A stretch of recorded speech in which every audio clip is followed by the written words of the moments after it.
In this video I'm going to show how I mix these drum tracks. So the first thing I did was organise them out, and I've put them in these summing tracks just so I can control the overall volume, because there's multiple mics for the same drum.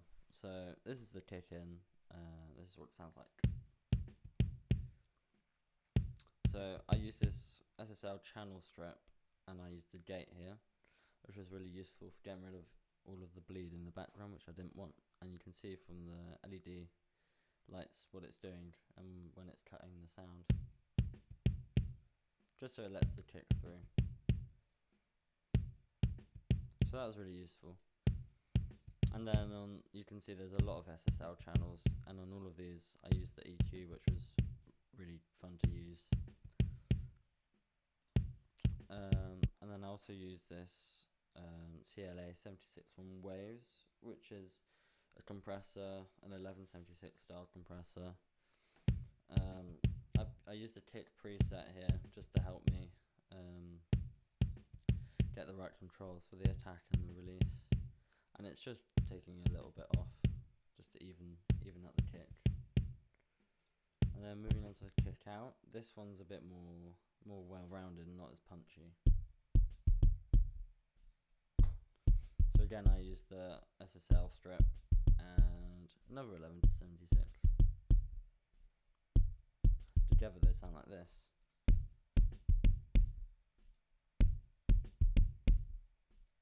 And then next we have this sub kick, which I really like. This is what it sounds like. Again, same with the SSL channel strip.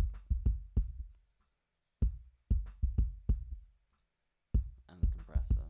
And then all together, that's the whole kick sound, which I really like.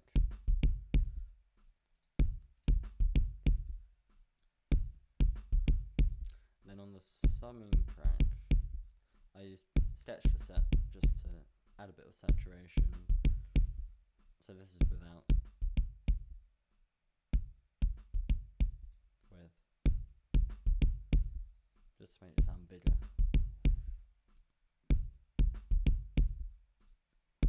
And then moving on to the snare.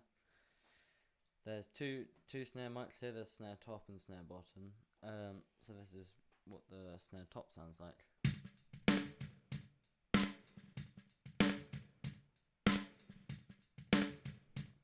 So on this, I use an EQ to get, there's like a resonant sound frequency here.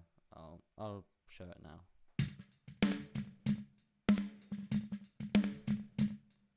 So to find that, I just did a sweep to see where it was.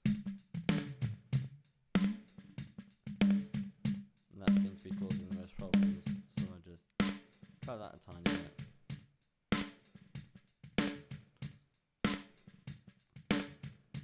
And again, use the SSL channel. Use the gate on here without.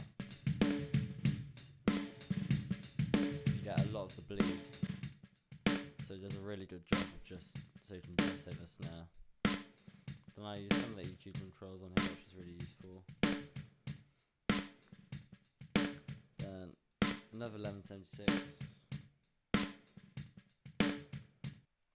Then here I put a reverb on a bus, and I use this send to control how much I was putting on. So I'll change it here. Add more.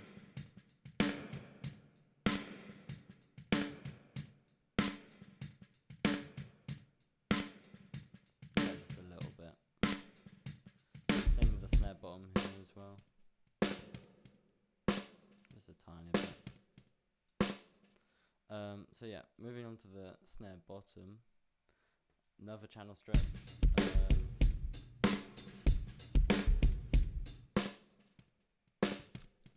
There's a gate here. A few EQs. Another compressor. And then a reverb.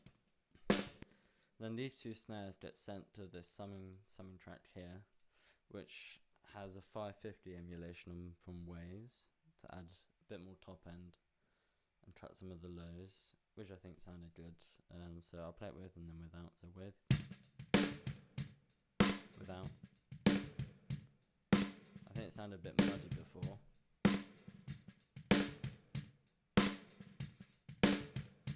And then the last thing on the snare is I use this Galaxy Tape Echo from Universal Audio just to thicken the sound up a bit and add a really quick slapback delay on, which I think sounded good as well.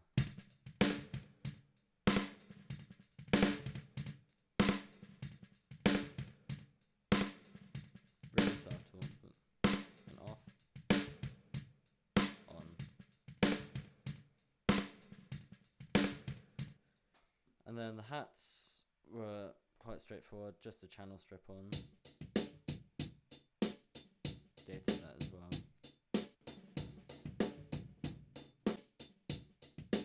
That's it really. And then for the toms, I pan these a little bit left and right, just so it sounds a bit wider when he's hitting them, and it goes from your left edge to your right.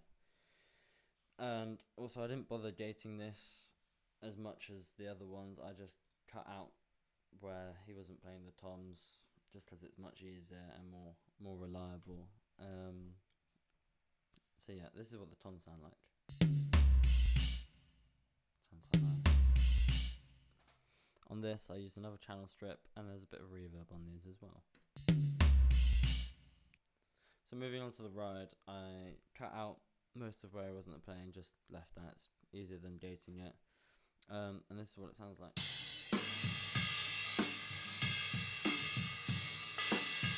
So I used some EQ to get rid of the low end for the kickers and then the rumbles. There was some, I think there was a resonant frequency here. Yeah. So I got rid of that. And then I used a compressor here to even it out a little bit, only doing a little bit. And stretch the set again, just for a little bit of saturation and character.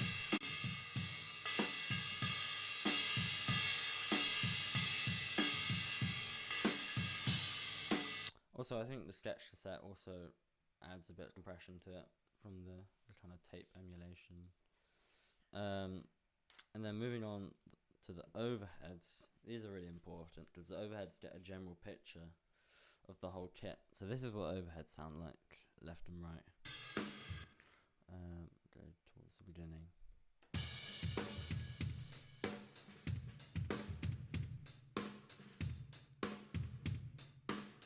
Again, you can hear the slap back delay on that. Take that off.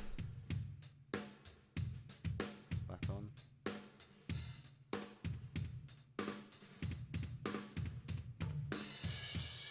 It's really subtle, but I quite like it. I didn't do much to these, left and right. Just EQ, got rid of it. I think there's another resonant frequency there as well, and got rid of some low end.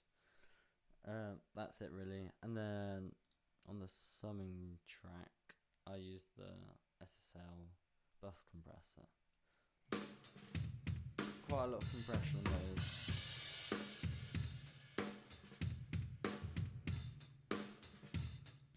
Yeah, and then finally is the room mics. This is what the room mics sound like.